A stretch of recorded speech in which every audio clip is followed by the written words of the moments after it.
तो क्या हाल चाल भाई, क्या हाल चाल। Welcome friends, welcome lecture number 7 में ह्यूमन हेल्थ डिजीज।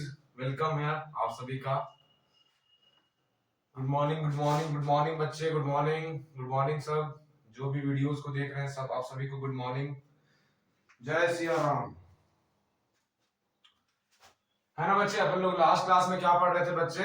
अपन लोग इम्यूनोडेफिशिएंसी डिसऑर्डर स्टार्ट कर रहे थे। इम्यूनोडेफिशिएंसी डिसऑर्डर, जिसमें से मैंने आपको स्क्विड के बारे में पढ़ाया था बच्चे। Squid immunodeficiency, squid combined immunodeficiency disorder क्या पढ़ाया था, जिसमें एडीए एंजाइम की डेफिशिएंसी और एडिनोसिन डीएमिनेज एंजाइम की डेफिशिएंसी हो जाती थी बच्चे।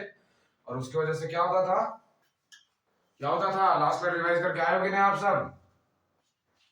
इम्यूनोडेफिशिएंसी डिसऑर्डर केस में बी एंड टी लिम्फोसाइट का मैच्योरेशन नहीं होता था ना बच्चे, वही पढ़ाया था ना आपने। उसके दो ट्रीटमेंट में बताए थे, जीन थेरेपी जो 1990 में करी गई थी 4 ईयर गर्ल चाइल्ड में। और क्या बताया था आप सभी को? आप सभी को बताया था मैंने, क्या बताया था बच्चे, कि बोन की रिप्लेसमेंट भी अपन लोग करा सकते हैं, क्योंकि टीएनपी लिम्फोसाइट की फॉर्मेशन कहां होती है? रेड बोन मैरो सेल्स में बच्चे। किसमें? रेड बोन मैरो सेल्स में। इस चीजें को अपन याद रखेंगे बच्चे। क्या रखेंगे अपन? याद रखेंगे। अरे हाँ कि ना? ठीक है ना? बढ़े आगे। सेकेंड इम्यूनोडेफिशिएंसी डिसऑर्डर के केस में मैं पढ़ाने वाला हूं बच्चे एड्स के बारे में। क्या पढ़ाने वाला हूं? एड्स के बारे में। बच्चे हम कोई भी फील्ड के बच्चे हो, चाहे वो मेडिकल के हो या इंजीनियरिंग के हो या कोई भी बैकग्राउंड के हो, कहीं भी एड्स के बारे में और कैंसर के बारे में सबने सुन रखा है। क्या सुन रखा है? सबने सुन रखा है। तो उसकी चर्चा अपन लोग विस्तार से करेंगे एक क्लास में। बट यहाँ पे थोड़ा सा इंट्रोडक्शन पार्ट अपन लोग दे देते हैं कि एड्स में आखिर होता क्यों है बच्चे। अब मैं एक शॉर्ट वीडियो भी बनाऊंगा जिसमें मैं बताऊंगा कि एड्स का इलाज क्यों अपन लोग अभी तक ढूंढ नहीं पाए बच्चे। क्या पॉसिबल हो सकता है इसकी इलाज को ढूंढना? ये सारी चीजों को अपन लोग डिस्कस करेंगे उस शॉर्ट के अंदर। 1-1.5 मिनट का रहेगा, आप सभी देखिएगा उसको, ठीक है?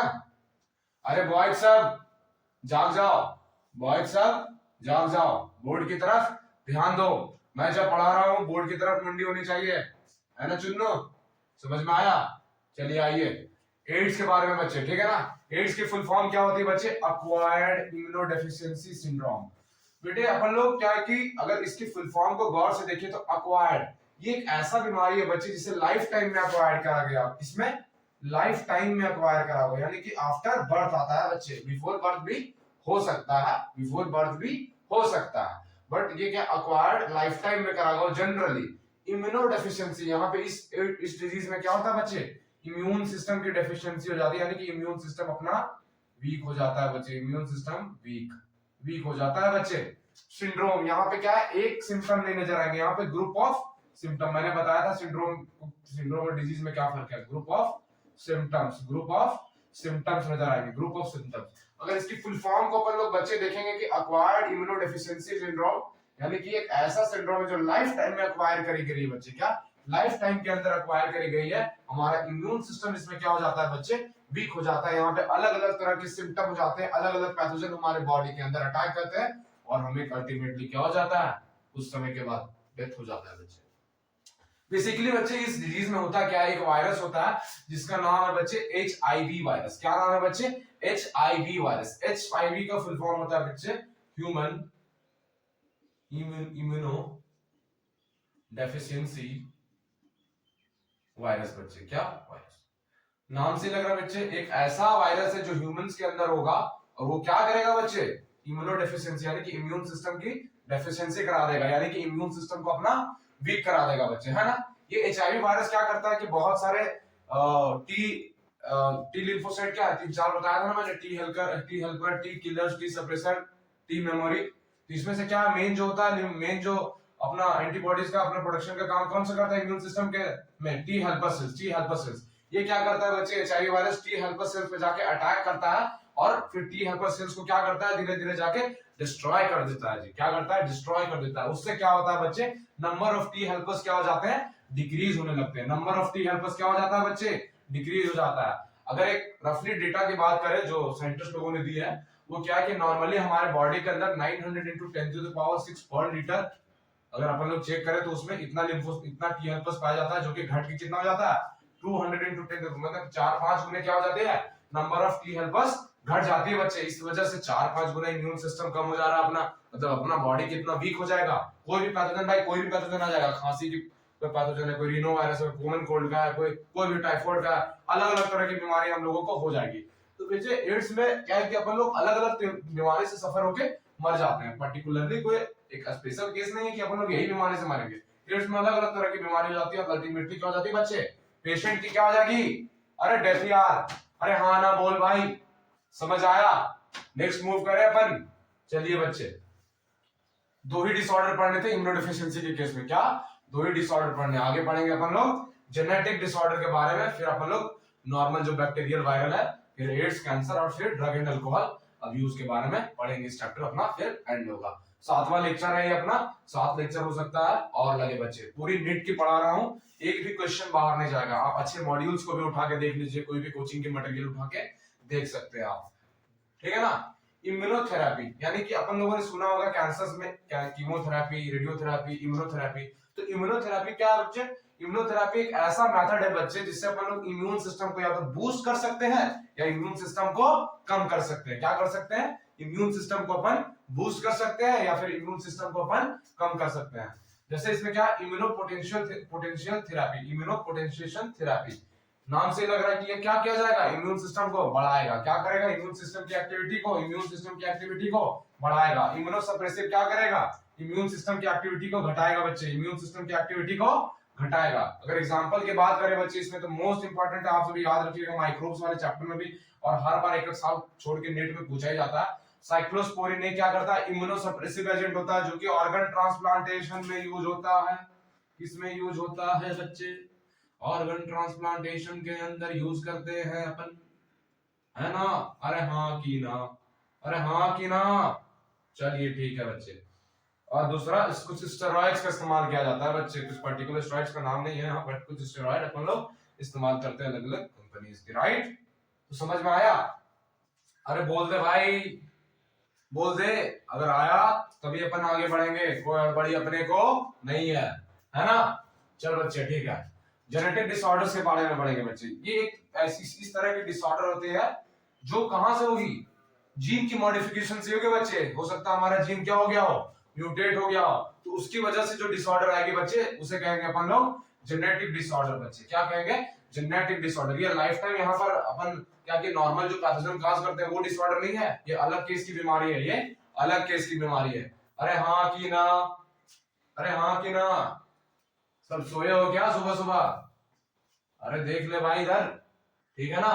तो जेनेटिक डिसऑर्डर के केस में अपन लोग पहला क्या पढ़ेंगे, ऑटोसोमल रिसेसिव जीन म्यूटेशन के बारे में, यानी कि एक ऐसा तरह का म्यूटेशन जो कहां हो, ऑटोजोम्स के अंदर, कहां, ऑटोजोम्स के अंदर, और वो कैसा हो, रिसेसिव हो, रिसेसिव, उसके बारे में पढ़ेंगे। नॉर्मली बच्चे हमारे अंदर क्या है, डीएनए के अंदर क्रोमोसोम है। क्या है बच्चे, डीएनए के अंदर क्रोमोसोम है। क्रोमोसोम कितने पेयर्स में होते हैं ह्यूमंस में, अरे 23 पेयर्स बोल यार, 23 पेयर्स, 23 पेयर्स होते हैं क्या बच्चे, 23 पेयर्स होते हैं, ठीक है सर। 23 पेयर्स यानी कि नंबर कितना होगा टोटल क्रोमोसोम का, कुछ लोग बोल रहे हैं 23 यार, 23 पेयर जोड़ा में है ना, ये 46 हो जाएंगे ना नंबर, 46 इन नंबर्स। भाई दिमाग लगा, दिमाग लगा, दिमाग लगा, इसलिए मैं कहता हूँ फिजिक्स बहुत इंपॉर्टेंट है। अपना भी फिजिक्स कमजोरी था, अपना भी फिजिक्स एक समय में कमजोरी था। फिजिक्स सीखो, बायो अपने आप थोड़ा दिमाग अपना लगने लगेगा। अरे हाँ की ना, ठीक है। ऑटोजोम्स क्या होंगे बच्चे, 22 पेयर्स होते हैं। जो सेक्स क्रोमोसोम एक पेयर होते हैं उसे हम लोग क्या बोलते हैं, एलोजोम्स बोलते हैं बच्चे। क्या बोलते हैं, एलोजोम्स बोलते हैं बच्चे। क्या बोलते हैं, एलोजोम्स बोलते हैं। डीएनए, डीएनए से क्या होता है बच्चे, मैसेंजर आरएनए का फॉर्मेशन होता है। क्या होता है बच्चे, मैसेंजर आरएनए का फॉर्मेशन होता है। इस प्रोसेस को क्या बोलते हैं बच्चे, डीएनए से एमआरएनए का बनना, ट्रांसक्रिप्शन बोला जाता है बच्चे। याद करो, थोड़ा याद करो, आगे काम ही आएगा ट्रांसक्रिप्शन। और एमआरएनए से प्रोटीन का बनना को ट्रांसलेशन बोलते हैं बच्चे, ट्रांसलेशन बोलते हैं, ट्रांसलेशन बोलते हैं। और उसके बाद जाके एंजाइम का फॉर्मेशन होगा और वही चीज अपने बॉडी में दिखेगी, अंदर जो रिएक्शन होगी, अंदर जो प्रोसेस होगी जीन के अंदर, वही अपन लोगों को फिनोटिपिकली और मॉर्फोलॉजिकली नजर आएगा। अगर जीन की बात करते हैं, डीएनए के अंदर क्या होता है बच्चे, डीएनए के अंदर क्या होगा बच्चे, डीएनए के अंदर सर जीन होंगी सर, चलिए ठीक है। अगर किसी वजह से म्यूटाजेंस, जो भी म्यूटेशन करते हैं उसे क्या बोलते हैं, जो म्यूटेशन करता है उसे म्यूटाजेंस बोलते हैं बच्चे, म्यूटाजेंस बोलते हैं। वो अल्ट्रावायलेट रेज भी हो सकती है, एक्स रेज हो सकती है, गामा रेज हो सकती है, या किसी तरह के केमिकल्स हो सकती है ना। वो क्या कि म्यूटेशन कर दिया तो क्या हो जाएगा, ये जो नॉर्मल एंजाइम बन रहा था वो क्या हो जाएगा, डिकोड हो जाएगा। ये क्या होगा, अलग अलग तरह की एंजाइम्स बनने लगेगी बच्चे, है ना। तो इस वजह से जेनेटिक डिसऑर्डर कॉज होता है। किसमें? जीन में म्यूटेशन की वजह से जेनेटिक डिसऑर्डर क्या होता है? कॉज होता है। जीन में म्यूटेशन होने की वजह से जेनेटिक डिसऑर्डर क्या होता है बच्चे? कॉज होता है। ध्यान बोर्ड की तरफ। अपन लोग पहला जो जेनेटिक डिसऑर्डर पढ़ने वाले हैं वो कौन सा है? फिनाइल केटोन्यूरिया के बारे में। क्या? फिनाइल केटोन्यूरिया के बारे में। अरे हाँ कि ना, समझ आया आप सभी को? चलिए ठीक है, आगे बढ़े अपन। चलिए जी, चलिए बच्चे क्या पढ़ेंगे अपन लोग? फिनाइल कीटोन्यूरिया के बारे में। क्या? फिनाइल कीटोन्यूरिया के बारे में। पहला जेनेटिक डिसऑर्डर के बारे में अपन लोग डील करेंगे जिसका नाम है बच्चे फिनाइल कीटोन्यूरिया के बारे में। किसके बच्चे? फिनाइल कीटोन्यूरिया के बारे में। बच्चे फिनाइल कीटोन्यूरिया बड़ा अटपटा लग रहा है नाम ना, बट इसे अपन लोग क्या करेंगे बच्चे? सिंपल बनाने की कोशिश करेंगे सर। चलिए बच्चे बनाते हैं। क्या होता है बच्चे? इस जेनेटिक डिसऑर्डर में एक एंजाइम की डेफिशिएंसी हो जाती है बच्चे। एक एंजाइम की डेफिशिएंसी हो जाती है जिसका नाम है पा। क्या नाम है? पा। अब पा क्या होता है सर? इस एंजाइम की फुल फॉर्म है पा की phenyl alanine hydroxylase. Phenyl alanine hydroxylase की डेफिशिएंसी हो जाती है किसमें? फिनाइल कीटोन्यूरिया के अंदर। फिनाइल कीटोन्यूरिया के अंदर ये एंजाइम नॉर्मली हमारे बॉडी में क्या करता है बच्चे? नॉर्मली ये क्या काम होता है इस एंजाइम का? ये एंजाइम फिनाइल एलानिन को कन्वर्ट करता है किसमें? टायरोसिन। टायरोसिन के अंदर। किसमें? पा क्या करता है? फिनाइल एलानिन को टायरोसिन के अंदर कन्वर्ट करता है। अगर बच्चे फिनाइल कीटोन्यूरिया जेनेटिक डिसऑर्डर के केस में अपन लोगों को पा की कमी हो जाएगी तो क्या होगा? फिनाइल एलानिन कभी कन्वर्ट होगा टायरोसिन में? नहीं होगा बच्चे। कुछ लोग ये मत कर देना कि होगा सर। अरे भाई ये सवाल थोड़ी है, दिमाग लगाने का चीज है भाई। अगर इसकी डेफिशिएंसी हो जाएगी तो फिनाइल एलानिन टायरोसिन में कन्वर्ट होगा? नहीं होगा। भाई तेरे पास पेन नहीं रहेगा, तेरे पास पेन की डेफिशिएंसी हो जाएगी तो क्या कॉपी में लिख पाएगा? नहीं लिख पाएगा।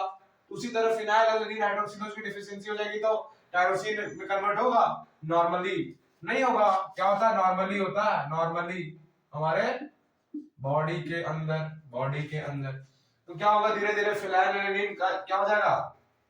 डिपोजिशन होना स्टार्ट हो जाएगा। फिनाइल एलानिन क्या हो जाएगा? अक्युमुलेशन ऑफ फिनाइल एलानिन शुरू हो जाएगा। ये फिनाइल एलानिन क्या होता है? कुछ टाइम के बाद कन्वर्ट हो जाएगा किसमें जाके? फिनाइल पायरुविक एसिड के अंदर। फिनाइल पायरुविक एसिड के अंदर। बहुत इंपॉर्टेंट एग्जांपल है। क्या बोलते हैं? प्रिंसिपल ऑफ इनहेरिटेंस में लास्ट पेज का लास्ट सेकंड पेज में दिया हुआ है। इसके बारे में बहुत इतना डिटेल जो पढ़ा रहा हूं पूरा दिया हुआ है। इसे छोड़ना अपन को नहीं है। छोड़ना खतरे से खतरे के बराबर है, छोड़ना। ठीक है ना? फिनाइल पायरुविक एसिड में ये फिनाइल पायरुविक एसिड क्या होता है बच्चे?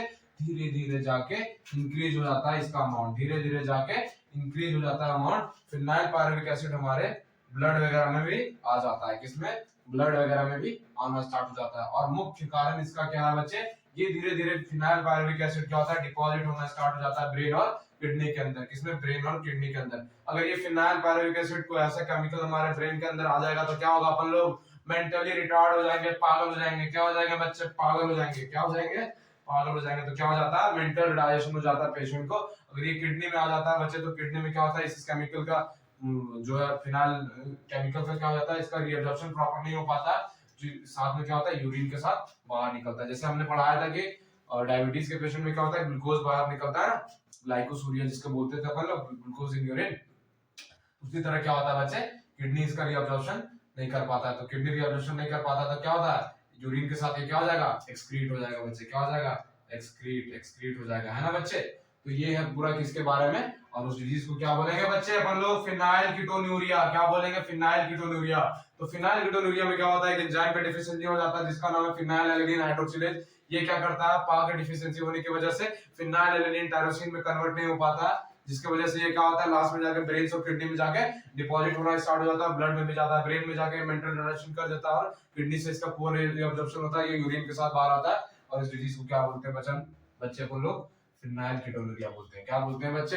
फिनाइल कीटोन्यूरिया बोलते हैं। अरे हाँ कि ना, समझ आया?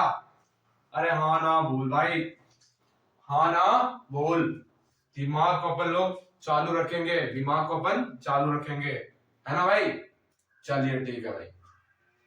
अगर बात करते हैं बेटा दूसरे डिजीज की, किसकी बच्चे? दूसरे डिजीज की जेनेटिक डिसऑर्डर में तो एक अल्केप्टोन्यूरिया। अल्केप्टोन्यूरिया को बोलते हैं कॉमनली ब्लैक यूरिन डिजीज।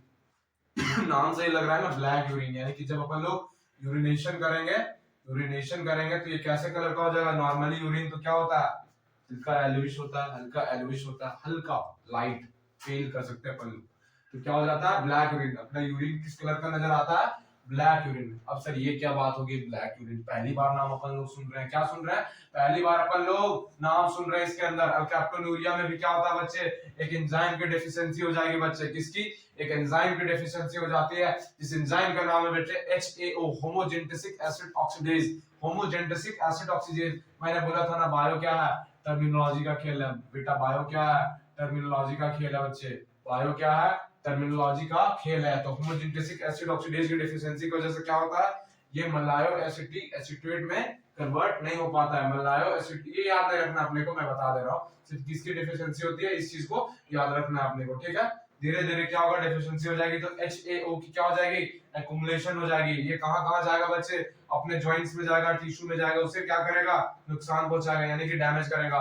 और ये भी कहां जाएगा, फिर से किडनी के अंदर जाएगा। किडनी में भी इसका क्या होगा, पुअर रीअब्जॉर्प्शन होगा। पुअर रीअब्जॉर्प्शन होगा तो यूरिन के साथ क्या होगा, बाहर निकलेगा। यूरिन के साथ बाहर निकलेगा। और यूरिन का जब अपन लोगों को यूरिन लगेगा, यूरिनेशन की अर्ज आएगी तो क्या होगा, होमोजेनेटिक एसिड ऑक्सीडेज कन्वर्ट हो जाएगा एक बहुत ही भयानक केमिकल अल्कैप्टोन में। किसमें भयानक, क्या बोलेंगे अपन, अल्कैप्टोन में। और ये अल्कैप्टोन का कलर क्या होता है बच्चे, ब्लैक कलर का होता है। इस वजह से अपना यूरिन क्या नजर आएगा, ब्लैक नजर आएगा। इस वजह से इसे ब्लैक यूरिन डिजीज नाम देते हैं।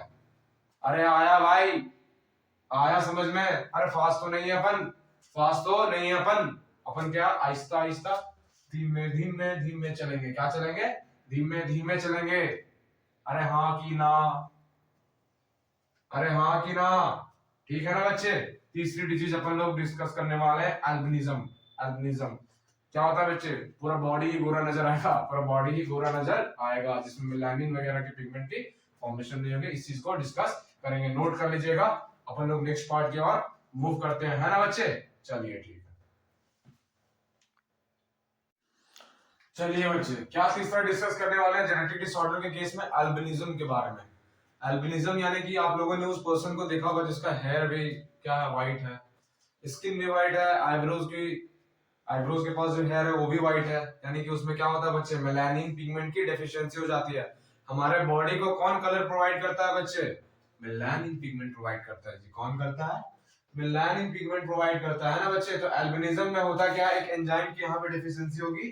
कौन सी एंजाइम की, टायरोसिनेज। याद रखेंगे इस चीज को, किस एंजाइम की डेफिशिएंसी होगी, टायरोसिनेज एंजाइम की। टायरोसिनेज एंजाइम करता क्या, हमारे अंदर टायरोसिन अमीनो एसिड होता है। क्या, tyrosine amino acid, amino acid ये क्या करता है, मेलानिन में कन्वर्ट करते रहता है। किसको, टायरोसिन को नॉर्मली किस में कन्वर्ट करता है, नॉर्मली मेलानिन में कन्वर्ट करते रहता है। और मेलानिन का हमारे बॉडी में काम क्या होता है बच्चे, ये स्किन की कलराइजेशन को प्रोवाइड करता है। स्किन की कलर हमारे बॉडी में अलग अलग लोग जो सांवले हैं, थोड़े गोरे हैं, या थोड़े और गोरे हैं, या थोड़े ज्यादा काले हैं, क्या होता है, उसके स्किन को कलराइजेशन प्रोवाइड करता है कौन, मेलानिन। मेलानिन और मेलानिन का एक और काम होता है बच्चे, क्या, बहुत ही इंपॉर्टेंट, ये हमें अल्ट्रावायलेट रेज से बचा के रखता है। किससे, अल्ट्रावायलेट रेज से। अल्ट्रावायलेट रेज से जो कि सन वगैरह से अपन को आती है, अल्ट्रावायलेट रेज से भी ये हमें प्रोटेक्ट करता है बच्चे, ठीक है ना। तो क्या होगा, अगर इस एंजाइम की डेफिशिएंसी हमारे बॉडी के अंदर हो जाएगी तो क्या होगा बच्चे, मेलानिन का फॉर्मेशन नहीं होने लगेगा। मेलानिन का फॉर्मेशन नहीं होने लगेगा, यानी कि नो फॉर्मेशन ऑफ मेलानिन। अगर मेलानिन का फॉर्मेशन नहीं होगा तो क्या अपने को स्किन कलर प्रोवाइड होगा, अरे नहीं होगा ना भाई। नहीं होगा तो क्या हो जाएगा, व्हाइट हेयर हो जाएगा, व्हाइट स्किन हो जाएगा। क्या हो जाएगा, व्हाइट हेयर हो जाएगा, व्हाइट स्किन हो जाएगा। कुछ लोग बोल रहे हैं व्हाइट स्किन हो जाएगा यानी कि अच्छी बात है, अपन इंडियन सब सोचते हैं, बट ऐसा नहीं है। हमारा इंडियन स्किन ही बेस्ट स्किन है। क्या, हमारा इंडियन स्किन ही बेस्ट स्किन है। क्यों, क्योंकि ये क्या है, ये हमें प्रॉपर इम्यूनिटी के साथ साथ क्या, अल्ट्रावायलेट रेज से भी प्रोटेक्ट करता है। क्या करता है, अल्ट्रावायलेट रेज से ही प्रोटेक्ट करता है हमारा ब्राउन स्किन, राइट। लेकिन अगर जिस पर्सन में मेलानिन की डेफिशिएंसी हो जाए, जिस पर्सन में भी मेलानिन की डेफिशिएंसी हो जाए, तो अल्ट्रावायलेट रेज से बच पाएगा, नहीं बच पाएगा। अगर अल्ट्रावायलेट रेज से नहीं बच पाएगा तो स्किन कैंसर के चांसेस क्या हो जाएंगे, उसमें उस आदमी में क्या होगा, स्किन कैंसर की चांस ज्यादा हो जाएगा सर, ज्यादा हो जाएगा, ज्यादा हो जाएगा। तो एल्बिनिज्म समझ आया, इसमें एंजाइम की डेफिशिएंसी होती है जिसका नाम है टायरोसिनेज। टायरोसिनेज करता क्या है, टायरोसिन को मेलानिन में कन्वर्ट करता है। और ये क्या करता है, मेलानिन स्किन कलर प्रोवाइड करता है ह्यूमंस में। और क्या करता है, अल्ट्रावायलेट रेज से अपन को बचाता है। अगर इसकी डेफिशिएंसी हो जाएगी तो ये सब काम नहीं होगा, तो क्या हो जाएगा, अल्ट्रावायलेट से प्रोटेक्ट नहीं होगा, स्किन कैंसर की चांसेस अपन को बढ़ जाएगी। तो ये चीजें पढ़नी है एल्बिनिज्म के केस में। बहुत डिजीज पढ़ लेना, अपन क्या करोगे, ह्यूमन हेल्थ एंड डिजीज नाम ही है चैप्टर का, हेल्थ और डिजीज के बारे में पढ़ना। बायो बच्चे बहुत लंबी सिलेबस है, मैं एक्सेप्ट करता हूँ, लेकिन क्या करोगे, अपने को एग्जाम निकालना है, एग्जाम को फोड़ना है, एग्जाम को फोड़ना है, तो अपन को पढ़ना पड़ेगा, अपन को पढ़ना पड़ेगा। चौथी जो है ये बहुत इंपॉर्टेंट है बच्चे, लेकिन चौथी की बात करेंगे तो कोई खास इंपॉर्टेंट है नहीं, बस क्या है कि बहुत सारे मॉड्यूल्स में, बहुत सारे कोचिंग्स के मटेरियल में ये चीजें अटक जाती है। एनसीईआरटी हालांकि ने दी है, हालांकि ये दी हुई है, बट मैंने क्या कहते हैं अपन डिटेल में इतना नहीं दी है, बट इसको मेंशन करा है, उसमें मेंशन करा है ह्यूमन हेल्थ डिजीज के अंदर। टे-सैक सिंड्रोम क्या है, टे-सैक सिंड्रोम, इसमें क्या होता है बच्चे, एंजाइम की इसमें भी डेफिशिएंसी होती है, जिसका एंजाइम का नाम क्या है, बीटा एसिटाइल हेक्साडेमिनेज। बीटा एसिटाइल बहुत नाम लंबा है ना, बीटा एसिटाइल हेक्साडेमिनेट। आप लोगों ने पढ़ा होगा कि दो तरह की लिपिड्स होती है हमारे बॉडी के अंदर, एक होती है सिंपल लिपिड्स और एक होती है कॉन्जुगेटेड लिपिड्स। कौन से कॉन्जुगेटेड लिपिड, ये क्या करता है बच्चे, कॉन्जुगेटेड लिपिड्स को सिंपल लिपिड्स में कन्वर्ट करता है। किसमें, ये क्या करेगा भाई, कॉन्जुगेटेड लिपिड को सिंपल लिपिड में जाके कन्वर्ट करेगा। क्या करेगा, कॉन्जुगेटेड लिपिड्स को सिंपल लिपिड में जाके कन्वर्ट कर देगा, ठीक है ना। अगर ये बीटा एसिटाइल हेक्साडेमिनेज प्रेजेंट होगा, अगर इसकी डेफिशिएंसी हो जाएगी, इसकी क्या हो जाएगी, कमी हो जाएगी हमारे बॉडी के अंदर, कमी होने से क्या हो जाएगा, ये धीरे धीरे जाके जमा होना शुरू हो जाएगा, यानी कि इसकी अक्युमुलेशन हो जाएगी और डिपॉजिट हो जाएगा ब्रेन में। किसमें, ब्रेन में गैंग्लियोसाइट सेल्स में। गैंग्लियोसाइट सेल्स में तो क्या होगा, आदमी पागल हो जाएगा, मेंटली रिटार्डेड हो जाएगा, और ये स्पाइनल कॉर्ड में जाके डिपॉजिट हो जाएगी, तो आदमी को क्या कर देगा, पैरालाइज कर देगा सर, क्या कर देगा, पैरालाइज कर देगा। मेंटल रिटार्डेशन, ये चाइल्ड क्या होता है, अर्ली स्टेज में, जवान होने से पहले ही मर जाएगा। इसकी कोई ट्रीटमेंट नहीं है बच्चे, इसकी कोई ट्रीटमेंट नहीं है बच्चे। आप सभी को समझ में आया, अरे आया बीटा एसिटाइल वाला केस वाला, टे-सैक सिंड्रोम, टे-सैक सिंड्रोम, इसमें बीटा एसिटाइल हेक्साडेमिनेज की डेफिशिएंसी हो जाती है, उससे क्या होता है, कंजुगेटेड लिपिड सिंपल में कन्वर्ट नहीं होता, अक्युमुलेशन होता है, जाके स्पाइनल कॉर्ड में और ब्रेन में, मेंटली रिटार्ड हो जाता है, आदमी की अर्ली स्टेज में डेथ हो जाती है, स्पाइनल कॉर्ड में डिपोजिशन होने की वजह से पैरालिसिस वगैरह हो जाता है पेशेंट के अंदर, है कि ना। अरे हाँ कि ना भाई, अरे हाँ कि ना, अरे हाँ कि ना बोल भाई। चलिए ठीक है, चौथा पढ़ने वाले अपन लोग थैलेसीमिया के बारे में। थैलेसीमिया के बारे में बच्चे बहुत बहुत बहुत बहुत इंपॉर्टेंट है, वेरी इंपॉर्टेंट है, आपका बोर्ड्स में भी, नीट में भी, सीयूईटी जो भी एग्जाम है इससे रिलेटेड जो पढ़ते हैं अपन लोग, बहुत इंपॉर्टेंट है थैलेसीमिया। थैलेसीमिया और सिकल सेल एनीमिया के अपन लोग जनरली क्या करते हैं, कंपैरिजन। थैलेसीमिया कैसा होता है बच्चे, एक ब्लड रिलेटेड डिसऑर्डर तो है ही है, वो भी ब्लड रिलेटेड डिसऑर्डर है सिकल सेल एनीमिया, लेकिन ये कैसा होता है, इंपॉर्टेंट याद रखना, इससे सवाल बहुत बार नीट में आते हैं कि ये क्वांटिटेटिव डिसऑर्डर है थैलेसीमिया, क्वांटिटेटिव, यानी कि यहाँ पे क्वांटिटी की चेंज होगी, थैलेसीमिया के अंदर क्वांटिटी की चेंज होगी, जबकि सिकल सेल एनीमिया के अंदर क्वालिटी चेंज होती है, यानी कि आरबीसी जो बाइकनकेव जो होता है नॉर्मली, वो सिकल शेप में जाके कन्वर्ट हो जाएगा, जिसे अपन लोग लोकल लैंग्वेज में गांव में हसुआ बोलते हैं, जो अपन लोग फसल काटने में यूज करते हैं, उस तरह की शेप में, वो सिकल शेप में कन्वर्ट हो जाता है ना भाई। अरे हाँ कि ना, जब मैंने क्या बताया, थैलेसीमिया क्या होगा, थैलेसीमिया क्वांटिटेटिव होगा, जबकि सिकल सेल एनीमिया क्वालिटेटिव होगा।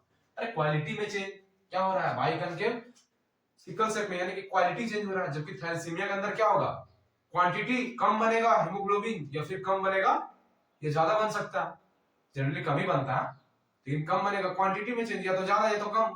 तो कैसा डिसऑर्डर है थैलेसीमिया, क्वांटिटेटिव है। इसके बारे में अपन लोग दो तरह की थैलेसीमिया होती है, उसको डिस्कस करेंगे। आप सभी को समझ में आया भाई। नेक्स्ट अपन लोग मूव ऑन करें, किसी को कोई दिक्कत नहीं ना। हाउ इज द जोश भाई, हाउ इज द जोश, जोश को अपन लोग बरकरार रखें और अपन लोग उसे पढ़ाई में लगाएं, किसमें, पढ़ाई में लगाएं, ठीक है ना। चलिए, पांचवी जो जेनेटिक डिसऑर्डर है बच्चे, वो क्या है, थैलेसीमिया। क्या है बच्चे, थैलेसीमिया। मैंने आप सभी को बताया था कि थैलेसीमिया कैसी डिसऑर्डर होती है, क्वांटिटेटिव, क्वांटिटेटिव नाम में देखिए, क्वांटिटेटिव डिसऑर्डर, यानी कि क्वांटिटी से रिलेटेड, 1 केजी 2 केजी चीनी फॉर एग्जांपल क्वांटिटी है ना, उस तरह से क्वांटिटी से रिलेटेड होती है। तो किस चीज से रिलेटेड होती है, हेमोग्लोबिन की वजह से। किसकी, हेमोग्लोबिन। नॉर्मल जो अपन लोग ह्यूमन से एडल्ट में अगर देखेंगे तो दो एडल्ट के अंदर 2 अल्फा और 2 बीटा चेन से हीमोग्लोबिन बनती है, 2 अल्फा और 2 बीटा चेन से हीमोग्लोबिन बनती है बच्चे, 2 अल्फा और 2 बीटा चेन से हीमोग्लोबिन बनती है। यही चेन जाके क्या हो जाता है, थैलेसीमिया के केस में अफेक्टेड हो जाता है। ये चेन जब अफेक्टेड हो जाएगा तो क्या होता है, इसकी जो हीमोग्लोबिन की सिंथेसिस होती है, वो फॉर्मेशन जो होती है, वो जो बनती है हीमोग्लोबिन, वो कहा जाएगा कम हो जाता है। वो क्या होता है बच्चे, वो कम हो जाता है। तो अल्फा चेन जो अल्फा थैलेसीमिया होता है वो किस क्रोमोसोम पे अपन लोग को अल्टर होने की वजह से होता है, क्रोमोसोम नंबर 16। और बीटा वाला किसमें, क्रोमोसोम नंबर 11। याद रखिएगा क्रोमोसोम नंबर 16 16 11 16 11 26 11, जिस तरह से याद है ना अपने को, 26 11 समझ गए होगे यार, 16 11 क्या 26 16 11 है ना। तो अल्फा चेन कौन सा अल्फा चेन कहां होता है, क्रोमोसोम नंबर 16 में। 16 में जो अल्फा थैलेसीमिया कॉज करता है, फॉर एग्जांपल ये हमारा क्या है, क्रोमोसोम है बच्चे, क्या है क्रोमोसोम। तो दो जीन यहाँ पे प्रेजेंट है जो अल्फा को कॉज करती है, ठीक है, होमोलोगस वगैरह पे। अब इस जीन में इस क्रोमोसोम में क्या हो जाएगा बच्चे, कोई भी हो सकता है म्यूटाजेंस, म्यूटाजेंस की वजह से क्या हो जाएगा, म्यूटाजेंस की वजह से फॉर एग्जांपल जो सन से आने वाली अल्ट्रावायलेट रेज हो सकती है, या फिर कोई भी चीज हो सकता है, ये म्यूटाजेंस होने से क्या हो जाएगा, म्यूटेशन हो जाएगा बच्चे, क्या हो जाएगा, म्यूटेशन। और अल्फा चेन की सिंथेसिस क्या हो जाएगी, अफेक्ट हो जाएगी। अल्फा चेन की सिंथेसिस क्या हो जाएगी, अफेक्ट हो जाएगी। फिर अपन को क्या हो जाएगा, अल्फा थैलेसीमिया, अल्फा थैलेसीमिया। उसी तरह से बीटा थैलेसीमिया सिंपल है, जो जीन प्रेजेंट होती है वो जीन जाकर वहां क्रोमोसोम नंबर 11 पे म्यूटेट हो जाएगी, बीटा चेन अफेक्ट हो जाएगी सिंथेसिस उसका, बीटा थैलेसीमिया हो जाएगा अपने को, क्या हो जाएगा, beta thalassemia. Due to less synthesis of haemoglobin क्या हो जाता है, आरबीसी का शेप स्मॉल हो जाता है। फॉर एग्जांपल नॉर्मली आरबीसी का शेप ये था, जो अपन बाई कन्वर्ट पढ़ते हैं ना, फॉर एग्जांपल ये था, ठीक है, ये कन्वर्ट हो जाएगा, इस छोटा सा हो जाएगा बच्चे। आरबीसी की शेप क्या हो गई, आरबीसी शेप स्मॉल हो गई, यानी क्वांटिटी कम बनने लगता है। तो कैसा डिसऑर्डर जाता है, क्वांटिटेटिव डिसऑर्डर। जबकि सिकल सेल एनीमिया कैसा होता है, क्वालिटेटिव। क्योंकि सिकल सेल एनीमिया के केस में होता क्या है बच्चे, sickle cell anaemia normal convert हो जाता है सिकल सेल में, यानी कि उसकी क्वालिटी कम हो जाती है ना बच्चे।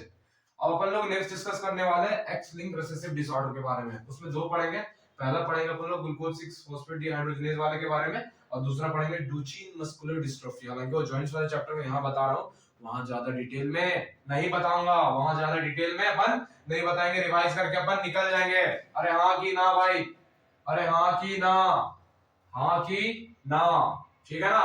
तो ग्लूकोज 6 फॉस्फेट डिहाइड्रोजिनेज एंजाइम की डेफिशिएंसी यहाँ पे हो जाती है, उसके वजह से क्या होती है बच्चे, स्टेबिलिटी नहीं प्रोवाइड हो पाती है किसको, प्लाज्मा मेम्ब्रेन ऑफ आरबीसी को, प्लाज्मा मेम्ब्रेन ऑफ आरबीसी को। आरबीसी की जो प्लाज्मा मेम्ब्रेन होती है उसको स्टेबिलिटी प्रोवाइड नहीं हो पाती, जिसकी वजह से वो जाकर अल्टीमेट क्या हो जाता है, अल्टीमेटली क्या होता है, अल्टीमेटली जाके वो रप्चर हो जाता है बच्चे, अल्टीमेटली जाके रप्चर हो जाता है। फिर हमारा आरबीसी का काउंट कम हो जाता है, आरबीसी के काउंट कम होने की वजह से क्या हो जाएगा, एनीमिया, यानी कि ब्लड की कमी हो जाएगी। G6 डिवीजन क्या करता है, प्रेजेंट होता है आरबीसी के अंदर, ये क्या करता है, प्रोवाइड करता है स्टेबिलिटी, जिस वजह से रप्चर होने नहीं देता है। इसकी डेफिशिएंसी होने की वजह से क्या हो जाएगा, रप्चर हो जाएगा, और आप सभी को क्या हो जाएगा, एनीमिया। आप सभी को नहीं, जिस पेशेंट में हो गया उसको क्या हो जाएगा बच्चे, एनीमिया हो जाएगा, क्या हो जाएगा, एनीमिया। और second x linked recessive disorder है, यानी कि ये रिसेसिव जीन की वजह से हो रहेगी, और कहां इसका क्रोमोसोम जीन प्रेजेंट होगा, वो एक्स क्रोमोसोम पे प्रेजेंट होगा। कहां, एक्स क्रोमोसोम पे। मेल का क्या होता है सेक्स क्रोमोसोम, XX। अरे भाई XY एक लॉन्ग आर्म एक शॉर्ट आर्म, लॉन्ग आर्म और शॉर्ट आर्म। मेल के अंदर XY, मेल के अंदर XY, फीमेल के अंदर XX, है ना। अरे हाँ की ना, ठीक है ना भाई। अपन लोग सेकंड वाले डिजीज पे मूव करते हैं, एक्स लिंक्ड रिसेसिव डिसऑर्डर के केस में। ये सब कैसा था, ऑटोसोमल रिसेसिव था। कैसा, ऑटोसोम्स पे रिसेसिव की वजह से, रिसेसिव जीन की वजह से हो रहा था, है ना भाई, अफेक्ट होने की वजह से, ठीक है। चलिए बच्चे, अरे क्या हाल भाई, डुचेन मस्कुलर डिस्ट्रॉफी को डिस्कस करेंगे। सेकंड डिजीज कौन सा, एक्स लिंक्ड रिसेसिव डिसऑर्डर के केस में डुचेन मस्कुलर डिस्ट्रॉफी की। इसमें क्या होती है बच्चे, इसमें भी डेफिशिएंसी होगी, किसकी, एक प्रोटीन की डेफिशिएंसी होती है जो हमारे मसल्स में पाई जाती है। किसकी होगी, एक प्रोटीन की डेफिशिएंसी हो जाती है बच्चे। क्या हो जाती है, प्रोटीन की डेफिशिएंसी हो जाती है, डायस्ट्रोफिन प्रोटीन, डायस्ट्रोफिन प्रोटीन की, डायस्ट्रोफिन प्रोटीन की। ये डायस्ट्रोफिन प्रोटीन क्या होता है बच्चे, हमारे मसल्स के अंदर एक प्रोटीन पाया जाता है। ये डायस्ट्रोफिन प्रोटीन का फंक्शन क्या होता है बच्चे, ये टेंसाइल स्ट्रेंथ प्रोवाइड करता है हमारे मसल्स को, सार्कोलेमा को। सार्कोलेमा वगैरह बाद में बताऊंगा, ये जान लो कि मसल्स को टेंसाइल स्ट्रेंथ प्रोवाइड करता है। टेंसिलिटी प्रॉपर्टी पता है ना, खींचने वाली प्रॉपर्टी, खिंचाव वाली प्रॉपर्टी को टेंसाइल बोलते हैं बच्चे, क्या, टेंसाइल बोलते हैं, ठीक है। और एक और काम करता है, जब कैल्शियम प्लस 2 का जो कंडक्शन अपन पढ़ेंगे आगे जाके मसल्स के अंदर, तो उसमें हेल्प करता है। किसमें, कैल्शियम प्लस 2 की कंडक्शन की हेल्प करता है। तो इसकी क्या हो जाती है बच्चे, हमारे बॉडी के अंदर कमी हो जाती है। सेल कमी हो जाने की वजह से क्या हो जाएगा, टेंसाइल स्ट्रेंथ जो प्रोवाइड कर पा रहा था, क्या वो कर पाएगा, अरे हाँ की ना, नहीं कर पाएगा सर, चलो नहीं कर पाएगा, टेंसाइल स्ट्रेंथ प्रोवाइड नहीं कर पाएगा। तो उस वजह से क्या हो जाएगा, हमारा मसल्स कमजोर होने लगेगा सर, क्या हो जाएगा, कमजोर होने लगेगा। फ्लो चार्ट को अपन देखें, मसल्स क्या हो जाएगा बच्चे, वीक, मसल्स वीक हो जाएंगे, मसल कॉन्ट्रैक्शन प्रॉपर्ली नहीं होगा हमारे बॉडी के अंदर। What will happen in our case, in this case in our body, there is a deficiency of dystrophin protein due to which the tensile strength of sarcolemma decreases and the muscles become weak and the tensile strength of our muscles decreases. There will be no proper contraction in our muscles, right भाई? अरे हाँ कि ना, ठीक है ना? समझ में आया क्या होगा डुचेन मस्कुलर डिस्ट्रॉफी के केस में?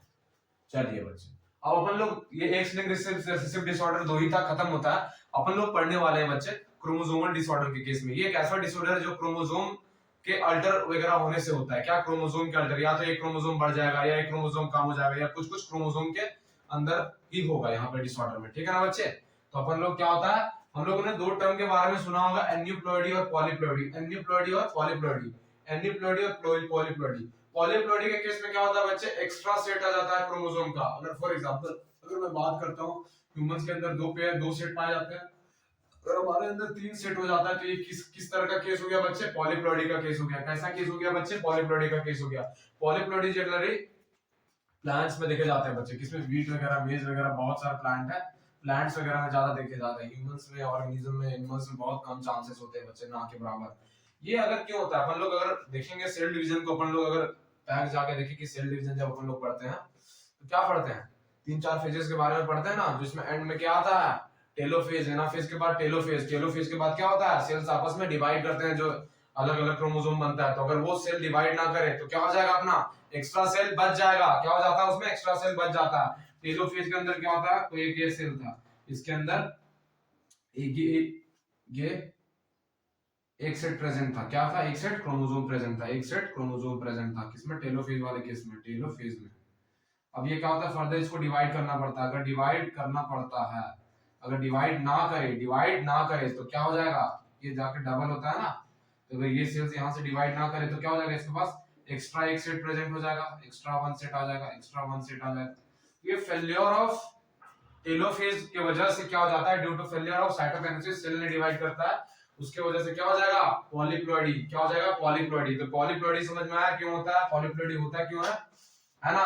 और एनीप्लॉइडी क्यों होता है, नॉन डिसजंक्शन ऑफ क्रोमोसोम की वजह से, नॉन डिसजंक्शन ऑफ क्रोमोसोम। इसमें क्या होता है बच्चे, फेलियर हो जाता है सेग्रीगेशन, फेलियर हो जाता है क्रोमैटिड का सेग्रीगेशन के दौरान, ठीक है।